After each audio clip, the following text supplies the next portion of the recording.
하늘에 계신 우리 아버지 하나님, 오늘 우리에게 다시금 안식일을 주셔서 감사합니다. 여러 가지 상황이 굉장히 복잡하고 또 어렵지만은 그러나 안식일이 우리에게 찾아오고 하나님께서 우리 곁에 찾아오심을 감사합니다. 오늘 우리가 주님께 경배하고자 하니 우리의 마음을 받으시고 우리의 경배를 받으시며 우리의 찬양을 받아 주시옵소서. 아프고 어려움을 당하는 모든 사람들의 마음과 육체에 주님만이 주시는 위로와 치료가 함께 하시며 또한 경제적으로 어려움을 당하는 모든 사람들에게 모든 부의 근원이신 주님께서 가장 선하게 복을 허락해 주시옵소서.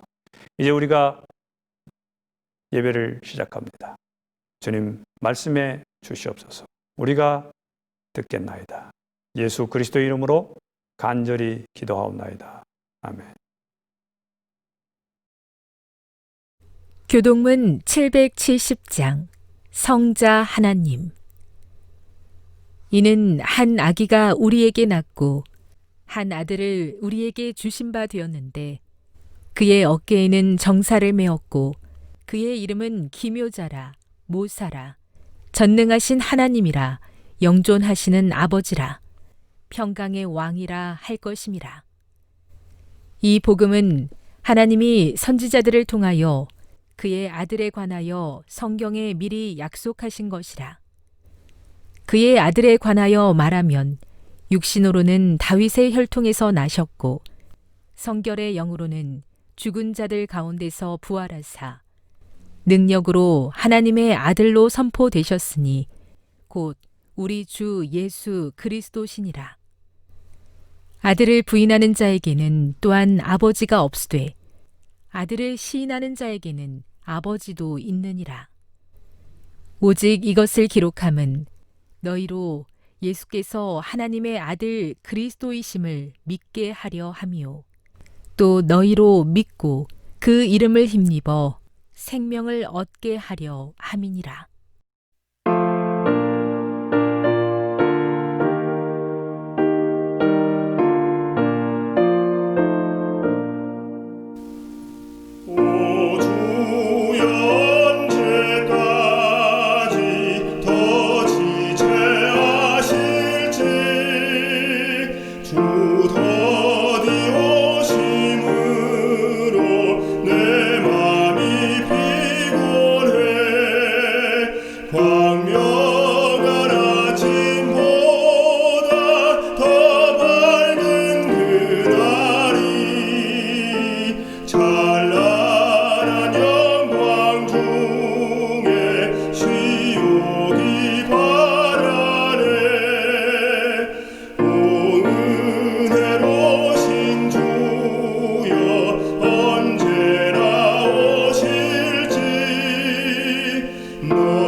성도 여러분, 지난 한 달 동안 또 편히 지내셨습니까?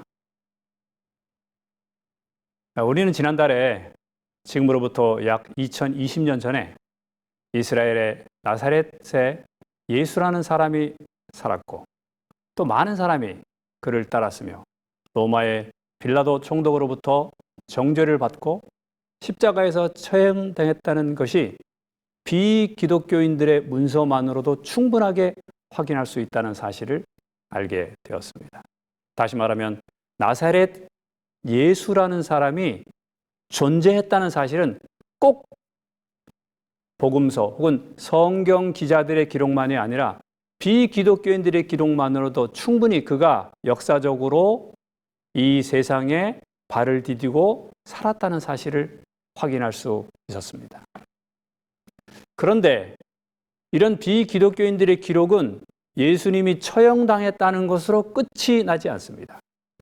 그가 처형된 뒤에도 그를 신으로 섬기는 소위 그리스도인이라는 사람들이 로마 제국 곳곳에 존재하였고 이들은 나사렛 예수를 신으로 섬기고 또 그것 때문에 그렇게 하지 말라는 로마 제국의 무서운 명령에도 불구하고 기꺼이 자신들의 그 믿음 때문에 목숨을 버렸다고 기록하고 있습니다. 인간 예수의 죽음으로 모든 것이 끝나야 하는데 왜 그들은 그렇게까지 이 나사렛 사람 예수라는 한 유대인에게 자신의 생명을 걸었을까요? 벌써 끝나야 할 예수의 운동이 어떻게 오늘날 세계 최대의 종교로 존재하고 있습니까? 마태복음 16장 14절에서 16절에 이런 기록이 있습니다. 같이 한번 읽어보실까요? 예수께서 가이사랴 빌립보 지방에 이르러 제자들에게 물어 가라사대 사람들이 인자를 누구로 하느냐? 가로되 더러는 침례 요한, 더러는 엘리야, 어떤 이는 예레미야나 선지자 중에 하나라 하나이다. 가라사대 너희는 나를 누구로 하느냐? 시몬 베드로가 대답하여 가로되 주는 그리스도시요 살아계신 하나님의 아들이시니이다. 요한복음 20장 27절 28절에는 또 다른 고백이 있습니다. 도마에게 이르시되 내 손가락을 이리 내밀어 내 손을 보고 내 손을 내밀어 내 옆구리에 넣어 보라. 그리하여 믿음 없는 자가 되지 말고 믿는 자가 되라. 도마가 대답하여 이르되 나의 주님이시요 나의 하나님이시니이다. 고대 이스라엘 백성들의 후손인 현재 유대인은 아직도 구약 성경에 예언된 메시아가 오지 않았다고 믿고 있습니다. 그러나 기독교인들은 구약 성경에 언급된 메시아의 사명이 나사렛 예수의 사역과 생애에서 성취되었다고 믿고 오늘 성경절에서 제자들이 고백했던 것처럼 예수님을 메시아, 그리스도, 더 나아가서 하나님이라고 부릅니다. 그리스도인들은 예수님의 생애, 특별히 그의 죽음과 부활을 통해 메시아의 핵심적 사명인 죄와 죄의 결과로부터 인간이 구원되었으며 그 결과로 영원한 생명을 얻게 되었다고 믿습니다. 따라서 그리스도인들이 나사렛 예수 그리스도라고 부를 때 그것은 단순한 호칭과 신분을 의미할 뿐만 아니라 2020년 전에 이스라엘 땅 나사렛에 살고 있던 예수라는 사람을 성경에 예언된 메시아, 곧 그리스도로 믿고 인정한다는 신앙 고백입니다. 사실 이것이 기독교 신앙의 핵심이죠. 조금 전에 읽었던 성경의 본문이 바로 이 고백인 것입니다. 그리스도요, 하나님의 아들이요, 주요, 또한 하나님으로서의 고백입니다. 그러면 우리는 왜 이 나사렛 예수를 그리스도로 믿고 더 나아가서 하나님으로 믿고 받아들입니까? 여러 가지 이유가 있습니다만 오늘 몇 가지를 좀 살펴보겠습니다. 첫 번째로 구약에 기록된 메시아에 대한 예언이 예수 그리스도의 사역을 통해서 성취되었기 때문입니다. 우리가 잘 아는 대로 이 성경은 다른 경전과는 매우 다르게 구성되어 있습니다. 구약과 신약이라는 두 개의 큰 책으로 구성되어 있죠. 구약은 무엇입니까? 옛날 언약이라는 것입니다. 무엇에 대한 언약입니까? 메시아가 와서 세상을 구원할 것이라는 약속입니다. 신약, 곧 새로운 약속인 이 신약은 무엇을 기록하고 있습니까? 바로 그 구약에 기록되었던 메시아에 대한 예언 혹은 약속이 나사렛에 살고 있었던 이 예수라는 사람에게서 그대로 성취되었다. 그러므로 나사렛 사람 예수가 이 땅에 존재했던 그냥 한 평범한 것 같은 사람이 아니라 바로 구약에 그렇게 계속 오리라고 말씀하셨던 바로 그 그리스도 곧 메시아이다라는 사실을 증명하는 것이 신약의 기록인 것입니다. 학자들은 구약에 이미 예수님의 탄생 수백 년 전에 메시아와 관련하여 예수는 한 건의 구체적인 예언이 있고 300개에 가까운 언급이 있다고 주장합니다. 첫째로 출생 장소가 베들레헴이라고 기록되어 있습니다. 출생 방식은 처녀에게서 탄생한다고 기록되어 있습니다. 그는 아브라함의 후손이고 또 다윗의 자손이라고 매우 분명하게 기록되어 있는 것입니다. 그의 죽음의 방법도 기록되어 있습니다. 손과 발이 찔릴 것입니다. 그가 공적으로 즉위할 때 대부분의 이스라엘 왕들은 다 말을 타고 헤브론에서부터 이스라엘의 수도였던 예루살렘으로 왔지만 이분은 매우 독특하게 즉위식을 어떻게 할 것이냐, 나귀를 타고 올 것이라고 얘기했습니다. 그리고 또 왕국이 도래하기 전에 그에 앞서서 그의 출현을 미리 공지할 사자가 있을 것임을 성경은 예언하고 있습니다. 또한 그의 공적 봉사 시기 역시 매우 구체적으로 기간이 정해져 있습니다. 우리가 잘 아는 2300주야, 그 중에서 490년, 그 중에서 71회의 예언 중에 매우 정확하게 그 기간이 예언되어 있는 것입니다. 그 외에도 친구로부터 배신당할 것, 또한 은30에 팔릴 것 등이 이 메시아에 대한 구약 성경에 나타난 예언입니다. 우리가 잘 아는 대로 신약 성경에서 예수님의 모든 삶에 바로 이것이 그대로 정확하게 적용되었다는 사실을 우리는 확인할 수 있습니다. 어떤 학자는 구약에 나타나는 메시아 예언 중에 8개, 단지 8개만이 어떤 특정한 사람에게 이루어질 확률은 10의 21승분의 1의 확률을 가지고 있다. 이건 도저히 불가능하다 하는 것이죠. 그런데 신약 성경은 말하기를 바로 이 불가능한 것이 누구에게 이루어졌느냐? 바로 나사렛 사람 예수라는 사람에게 이루어졌다는 것입니다. 그래서 그리스도인들은 구약에 나타난 메시아가 바로 나사렛 사람 예수라는 사실을 받아들이는 대단히 중요한 증거로서 이것을 믿는 것입니다. 우리는 또 주변인들의 증언들을 볼 수 있습니다. 특별히 그들을 예수 그리스도를 3년 반 동안 따라다니면서 일거수일투족을 봤던 예수의 제자들은 예수님에 대해서 이렇게 아주 목숨을 걸고 확실하게 말했습니다. 태초에 말씀이 계시니라, 이 말씀이 하나님과 함께 계셨으니 이 말씀은 곧 하나님이시라. 예수 그리스도를 그때 당시에 철학자들이 쓰고 있던 로고스, 말씀에 비견하면서 이 예수님은 곧 하나님이시다 라는 것을 아주 확실하게 고백하고 있는 것입니다. 또한 베드로 역시 그에 대해서 고백하기를 그는 죄를 범하지 아니하고 그 입에 거짓도 없으시다. 또한 그는 예수 그리스도를 그리스도시요 살아계신 하나님의 아들이라고 고백했습니다. 한 걸음 더 나아가서 도마는 나의 주님이시고 노예 시대의 나의 주인이라는 말이죠. 나의 주인이시고 나의 하나님이시라고 예수 그리스도께 고백했던 사실을 볼 수 있습니다. 이렇게 이들은 이런 고백을 그들이 말로만 한 것이 아니라 이런 고백에 그들의 목숨을 걸었습니다. 그래서 초기교회에 수많은 순교자들이 생겼는데 왜 그러냐? 인간 예수가 이 땅에 존재했었다. 이것 가지고 그들이 죽임을 당한 게 아니죠. 그들이 예수 그리스도를 메시아요 하나님으로 신으로 섬겼기 때문입니다. 그들은 이 사실에 자신들의 목숨을 걸었습니다. 예수 그리스도에 대해서 부정적인 생각을 가지고 있었던 사람들은 어떻게 증언했습니까? 대표적으로 가룟 유다는 이렇게 말했습니다. 그가 비록 예수 그리스도를 팔았지만은 나중에 내가 무죄한 피를 팔고 죄를 범했다고 고백했습니다.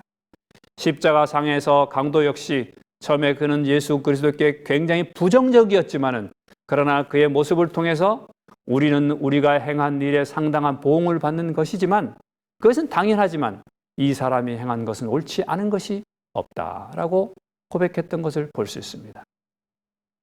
잔인하게 짝이 없었던 십자가에 예수 그리스도를 못 박았던 바로 그 장면을 총지휘했던 이 백부장 역시 예수 그리스도의 모습을 통해서 십자가에 달려 돌아가시는 그 모습을 통해서 백부장이 그 된 일을 보고 하나님께 영광을 돌려 이르되 이 사람은 정녕 의인이었도다 라고 고백했습니다. 이렇게 예수 그리스도 곁에서 예수 그리스도를 긍정적으로 바라봤던 사람들뿐만 아니라 예수 그리스도를 대단히 부정적인 시각으로 바라봤던 사람들조차도 그의 죽음과 더불어서 그리스도를 대단히 의로운 사람으로, 옳은 사람으로 고백했던 사실을 우리는 볼 수 있는 것입니다. 무엇보다도 우리는 예수님의 부활을 통해서 예수님이 그리스도시요 또한 하나님이시라는 사실을 확인할 수 있습니다. 예수님은 자신이 죽은 후에 3일 후에 부활하실 것인데 이것이 바로 메시아됨의 증거라고 제시하셨습니다.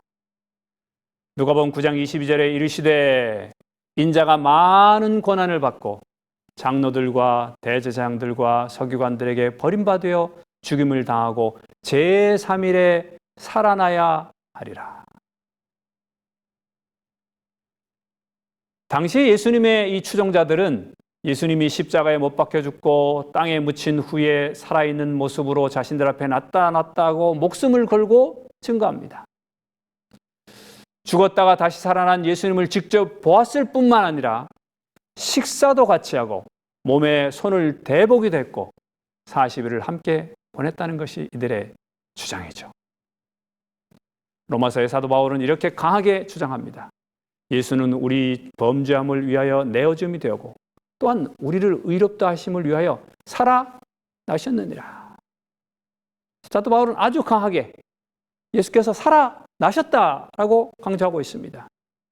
그뿐만 아니라 고린도전서 15장에는 그리스도께서 만일 다시 살아나지 못했다면 우리가 전파하는 것도 헛것이요. 왜 우리가 기껏 전파해봤자 뭘 가르치냐. 결국 다 죽는데 그게 무슨 의미가 있냐. 또 너희 믿음도 헛것이요. 왜 열심히 믿어야 무엇이냐. 다 이것은 거짓이다. 또 결국은 우리가 생명이 없는 것을 믿는 것인데 그건 무슨 의미가 있냐. 또 우리가 하나님의 거짓 증인으로 발견되리니 왜요? 우리가 하나님이 예수 그리스도를 다시 살리셨다고 지금까지 계속 이렇게 전파하고 다녔는데 만약 그리스도께서 부활하신 것이 사실이 아니라면은 우리가 지금까지 목숨을 걸고 전파했던 모든 것들이 다 뭐냐? 거짓말이고 우리는 거짓말쟁이밖에 되지 않는다. 그러므로 예수께서 살아나셨다는 것은 확실한 사실이다 라고 주장하는 것입니다. 사실 메시아라고 믿고 자신들의 전 삶을 걸고 예수님을 따르던 제자들에게 있어서 그들의 선생이 십자가상에서 너무나 무기력하고 치욕스럽게 죽어가는 모습을 6시간 동안 지켜보는 것은 절망 그 자체였습니다. 그들의 꿈은 산산조각이 났고 이제 공포밖에 남지 않았습니다. 그들은 예수님이 하나님께서 보내신 메시아임을 더 이상 믿지 못했습니다. 또한 그들이 아는 하나님은 메시아가 이렇게 목숨을 잃게 두지 않을 것이라고 그들은 배웠습니다. 그래서 제자들은 뿔뿔이 흩어졌고 예수 운동은 이것으로 완전히 끝난 것과 다름이 없었습니다. 그런데 그로부터 3일 후에 또는 조금 더 지나서 40일 후에 예루살렘 사람들은 전혀 다른 예수님의 제자들의 모습을 발견하게 됩니다. 예수님이 처형된 후 그들은 혼란스러워하고 겁먹은 모습으로 숨어 다니던 사람들이었는데 갑작스럽게 엄청나게 변해서 자신들의 목숨을 걸고 살아있는 예수와 앞으로 나타날 왕국에 대한 메시지를 강력하게 전했습니다. 결국 이들은 거대한 로마 제국을 자신들의 전한 이 기별로 변화시켰습니다. 도대체 그들에게 무슨 일이 일어난 것입니까?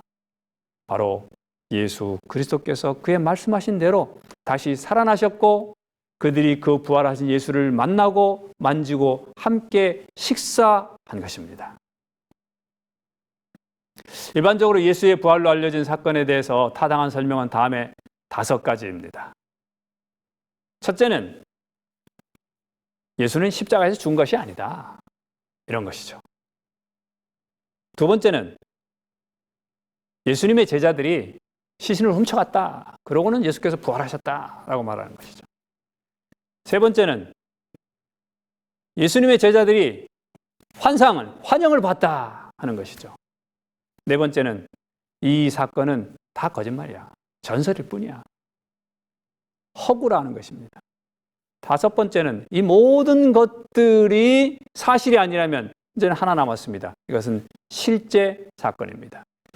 이것을 우리가 정말 이 현실적인 삶 속에서 정말 받아들이기 어려운 것일지라도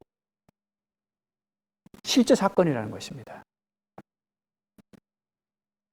고린도전서 15장 3절에서 7절 지난달에 읽었던 것입니다. 내가 받은 것을 먼저 너에게 전하였느니 이는 성경대로 예수께서 우리 죄를 위하여 죽으시고 장사 지낸 바 되었다가 게바에게도 나타나시고 제자들에게도 나타나시고 500여 형제들에게 일시에 보이셨는데 그 중에 지금까지 태반이나 살아있다라고 말하고 있습니다.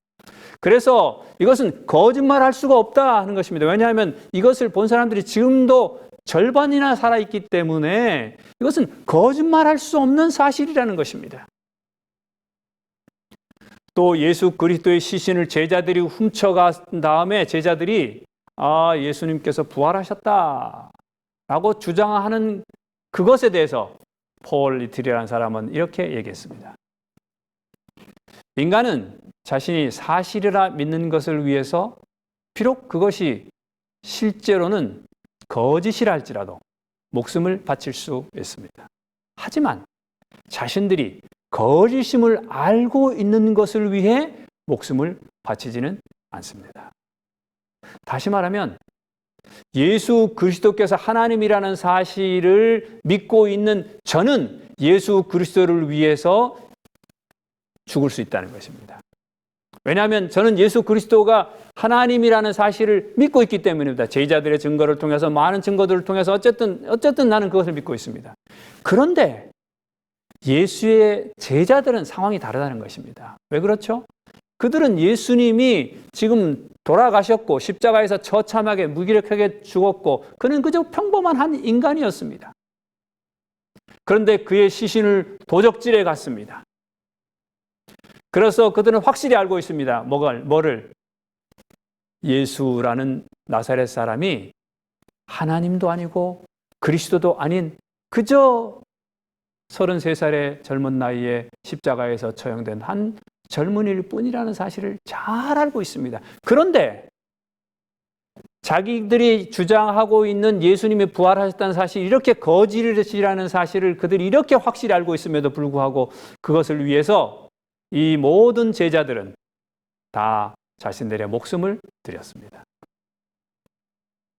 만약 예수님의 제자들이 자신들이 주장하는 예수님의 부활이 거짓이라는 사실을 알았다면 이것입니다. 자신들이 거짓임을 알고도 그 거짓이 12명이나 되는 사람들이 목숨을 건 것입니다. 또는 더 많은 사람들이 목숨을 건 것이죠. 그런데 그런 일은 있을 수 없다는 것입니다. 왜냐하면 사람들은 자신들이 거짓임을 알고 있는 것에 대해서는 목숨을 바치지 않기 때문입니다. 마지막으로 우리는 예수님 자신에 대한 언급을 살펴볼 수 있습니다. 요한복음에는 예수님께서 나는 무엇이다 라고 말씀하신 것이 7가지가 기록되어 있습니다. 예수께서 가라사대 내가 곧 생명의 떡이니 내게 오는 자는 결코 줄이지 아니할 것이다. 예수께서 또 일러 가라사대 나는 세상의 빛이니 나를 따르는 자는 어두움에 다니지 아니할 것이다. 예수께서 다시 이르시되 내가 진실로 너에게 말하노니 나는 양의 문이라. 또 나는 선한 목자라. 선한 목자는 양들을 위하여 목숨을 버린다. 우리가 잘 아는 너무나 유명한 말씀은 예수께서 가라사대 나는 부활이요 생명이니, 또 예수께서 가라사대 내가 곧 길이요 진리요 생명이니 나로 말미암지 않고는 아버지께로 올 자가 없느니라. 나는 포도나무요 너희는 가지라. 여러분 이렇게 소위 어마어마한, 요즘에 우리 학생들이 자주 쓰는 말로 어마무시한 말을 자기 자신의 정체성과 연결시켜서 이야기할 수 있는 사람은 딱 3종류밖에 없습니다. 첫 번째는 정신병자입니다. 그래서 정신병원에 가보면 나폴레옹도 많고 최영 장군도 많고 이성계도 많고 이순신 장군도 많고 하나님도 많습니다. 두 번째로 거짓말쟁이입니다. 그는 사기꾼이라는 것이죠. 자기가 그렇지 않다는 사실을, 자기는 생명도 아니고 진리도 아니고 길도 아닌 사실을 잘 알고 있으면서도 그걸로 그렇다고 거짓말을 했다는 것입니다. 지금의 수많은 같은 소위 사이비 종교의 교주들처럼 말이죠. 그런데 이것도 저것도 아니면 결론은 딱 하나만 남습니다. 그것은 뭐냐면 하나님 그 자신인 것입니다. 예수께서 자신에 대해 주장하는 바로 그 말씀이라는 것이죠. C.S. 루이스라는 사람이 있습니다. 영국의 소설가이고 또 캠브리지 대학에서 철학과 문학을 가르친 성공의 평신도입니다. 나니아 연대기, 우리가 잘 아는 같은 만화 영화죠. 이렇게 그것을 이렇게 만든 사람이기도 합니다. 그는 모태신앙이었는데 소년 시절에 그리스도교를 도저히 믿을 수가 없었어요. 그래서 그리스도를 떠났습니다. 그러다가 50대에 주님께로 돌아왔는데 그가 돌아올 수밖에 없었던 이유가 무엇인가? 루이스는 그의 3단 논법을 자신이 주장하면서 이것 때문에 자기는 돌아올 수밖에 없었다라고 말하고 있습니다. 루이스의 3단 논법은 바로 이것입니다. 여기에 양자택일의 길이 있다는 것이죠. 무엇이냐? 첫 번째, 그의 주장은 거짓이었다는 것입니다. 다시 말하면 아까 제가 말씀드렸던 예수님이 자기 자신에 대해서 이 어마어마한 주장을 했던 그것, 첫 번째, 이 주장은 거짓이라는 것입니다. 그러면 또 하나는 뭐예요? 그의 주장은 사실이라는 것이죠. 그런데 이렇게 자기에 관련된 이 주장이 거짓이다라고 하면 다시 두 가지로 나뉠 수 있습니다. 또 다시 하나의 선택을 해야 됩니다. 그는 첫 번째, 자기 자신의 주장이 거짓임을 알고 있었다. 그래서 그는 고의로 거짓 주장을 했다. 이게 뭡니까? 그는 거짓말쟁이다. 예수 그리스도는 거짓말쟁이다. 라는 것입니다. 지금 세상의 수많은 사람들이 거짓말쟁이에게 지금 노란하고 있다. 이 말이 되는 거죠. 두 번째로, 만약 그가 자신의 주장이 거짓임을 모르고 있었다. 이렇게 되면 어떻게 됩니까? 그는 확실히 망상에 사로잡혀 있었고 그는 정신병자이다. 미치광이라는 것입니다. 그러면 세상의 모든 사람들이 지금 많은 사람들이 이 미치광이의 주장에, 정신병자의 주장에 동조하고 그의 주장 때문에 많은 사람들이 생명을 바치고 있는 것이 되는 것이죠.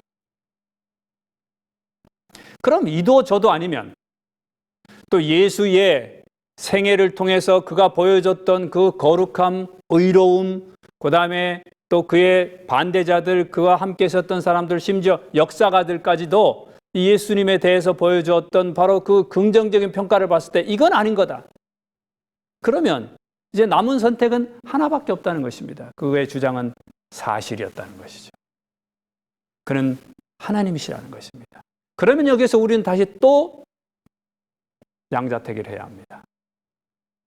이 사실을 받아들이거나 받아들이지 않거나 거절하거나. 그래서 그는 이렇게 말했습니다. 양자택일의 길이 여기 있다. 그를 바보로 취급해서 입을 닥치게 하든지 악마로 취급해서 침을 뱉고 죽여버리든지 아니면 그 앞에 엎드려 당신은 나의 주, 나의 하나님이시다라고 고백하든지 분명한 자세를 취해야 할 것이다. 그러나 위대한 인류의 스승이니 어쩌니 하는 선심성 헛소리에는 편승하지 말자.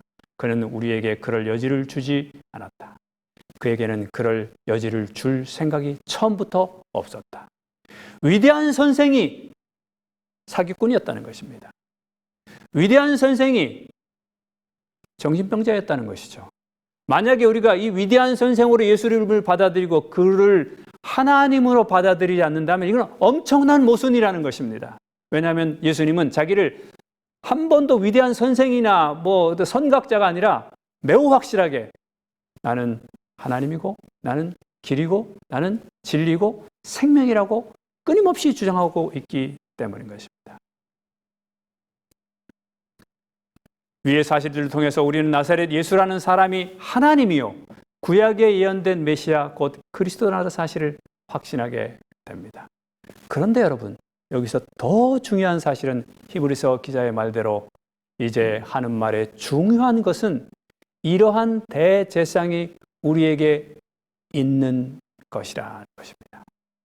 과거에 언제 존재하셨지만 지금은 역사의 뒤안길로 사라지고 단지 그의 가르침만으로 존재하시는 분이 아니고 현재도 살아계셔서 2020년 전에 제자들과 함께 하셨던 것처럼 나의 인생의 풍랑 속에 함께 하시고 질병으로 고통당하는 이들 곁에서 그들을 치료하셨던 것처럼 지금 이 암울한 코로나 시대에도 치료의 주님으로 존재하신다는 것입니다.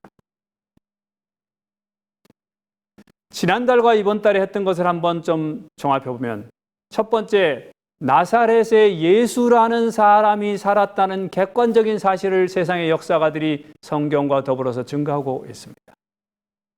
그런데 이 나사렛 예수라는 사람이 구약에 예언된 메시아고 또 하나님이라는 사실을 성경의 여러 기록들이 그것을 증거하고 있습니다.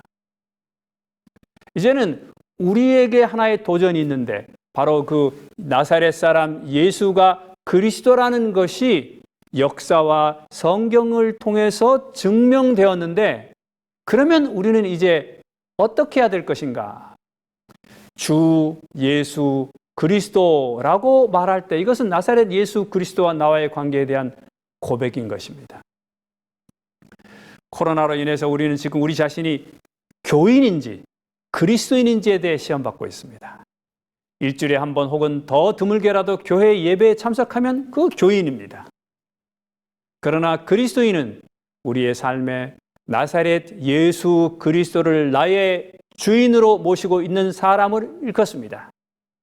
주 예수 그리스도라고 고백하는 것이죠. 교인은 안식일과 교회에서의 생활에 충실하면 됩니다. 하지만 그리스도인은 우리 개개인들에게 맡겨진 삶의 터전에서 매 순간 우리 주인의 명령을 따르며 그의 모습을 드러내는 것입니다. 우리는 이 코로나19로 인해서 우리는 엄청난 도전을 받고 있습니다. 그동안 우리는 그저 교인으로서 충실했을 수도 있습니다. 그건 나쁜 것 아닙니다. 좋은 것입니다. 그러나 이제 우리는 우리 자신으로부터 도전받고 있습니다. 이제는 더 이상 교인을 넘어서서 진정한 그리스도인, 주 예수 그리스도라고 고백하는 바로 진정한 그리스도인이라는 사실을 우리 스스로에게 증명하고 또한 다른 이들에게 증명할 때가 온 것입니다. 지난달과 이번 달의 기록들을 통해서 우리는 좀 요약해보고자 합니다. 구약의 기록은 무엇입니까? 메시아가 오실 것이고 그분의 죽음이 모든 인류를 위한 것이라는 예언입니다. 나사렛 예수라는 사람이 2020년 전에 유대 땅에서 태어났고 빌라도 총독에 의해서 십자가에 죽었다는 사실을 우리에게 알려줍니다. 신약의 기록은 무엇입니까? 바로 그 예수라는 사람은 하나님이고 구약에서 예언한 메시아라는 증언인 것입니다. 이제 우리의 선택이 남아 있습니다. 여기 두 사람의 부르짖음이 있습니다. 빌라도가 가로되 그러면 그리스도라 하는 예수를 내가 어떻게 하랴? 저희가 다 가로되 십자가에 못 박혀야 하겠나이다. 이에 예수는 채찍질하고 십자가에 못 박히게 넘겨주니라. 빌라도는 엄청 고민했습니다. 이 예수를 내가 어떻게 할까? 그런데 그의 결과는 채찍질하고 십자가에 못 박도록 넘겨준 것입니다. 여기 또 다른 예수 때문에 고민하는 사람이 있습니다. 저희를 데리고 나가 가로되 선생들아 내가 어떻게 하여야 구원을 얻겠느냐? 하거늘 가로되 주 예수를 믿으라. 그리하면 너와 내 집이 구원을 얻으리라. 그 밤 그 시간에 간수가 그들을 데려다가 자기와 온 가족이 다 침례를 받은 후 그와 온 집안이 하나님을 믿음으로 크게 기뻐하니라. 여기에 빌라도와는 같은 고민했지만은 다른 결과를 얻은 사람이 있습니다. 바로 이 간수는 이 고민 속에 하나님을 받아들이고 예수 그리스도를 믿고 크게 기뻐했다고 했습니다. 성도 여러분, 사도 베드로는 이렇게 선포했습니다. 예수 그리스도 외에는 다른 이로서는 구원을 얻을 수 없나니 천하 인간의 구원을 얻을 만한 다른 이름을 우리에게 주신 일이 없음이니라 하였더라. 또한 예수께서도 이렇게 말씀하셨습니다. 너희가 성경에서 영생을 얻는 줄 생각하고 성경을 연구하지만 이 성경이 곧 내게 대하여 증언하는 것이다. 사랑하는 성도 여러분, 예수 외에 길이 없습니다. 예수 외에는 생명이 없습니다. 예수 외에는 진리가 없습니다. 세상이 점점 더 예수님 아닌 다른 것에 우리의 시선을 빼앗고자 하는 바로 이 시대에, 특별히 코로나가 만연하는 이 시대에 과학에 우리의 시선을 뽑고 지도자들에게 우리의 시선을 고정시키게 하고 또 여러 가지 의약품에 우리의 시선을 고정시키게 하는 바로 이 시대에, 또 경제적인 어려움에 우리의 시선을 고정시키게 하는 바로 이 시대에 그 모든 것들을 지혜롭게 잘 타개해 나갈 뿐만 아니라 그 모든 것의 근원의 힘이 믿음의 주여 또 온전케 하시는 인 예수에게 있다는 사실을 다시 한번 확신하시고 예수를 바라보시기를 간절히 바랍니다. 특별히 하늘의 부르심을 받은 우리 거룩한 형제들이시여, 우리의 믿는 도리의 가장 근본 전파자이신 사도이신 예수 그리스도, 또 우리를 대신해서 지금 중보사업을 하시는 대제사장인 예수 그리스도를 항상 마음속에 깊이 간직하시는 진짜 그리스도인 나사렛 예수를 그리스도라고 섬기고 그분을 주님이라고 말하는, 그래서 항상 우리의 삶 속에서 주 예수 그리스도라고 고백하는 진정한 그리스도인으로서 살아가시는 저와 여러분이 되시기를 진심으로 간절히 기도합니다.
주님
마침내 주 앞에서 슬픔은 사라지고 면류관 받았으리. 주 예수 다시 오네. 다시 오네. 다시 오네. 주님 오실 그날이 언제일지 모르나. 다시 오네. 다시 오네. 오 그날 놀라운 영광의 날. 주 예수 다시 오네.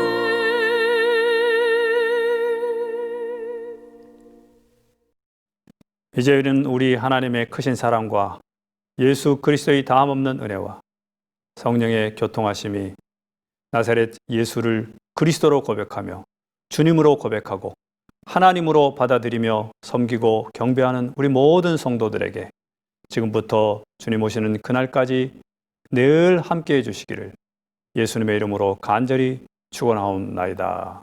아멘.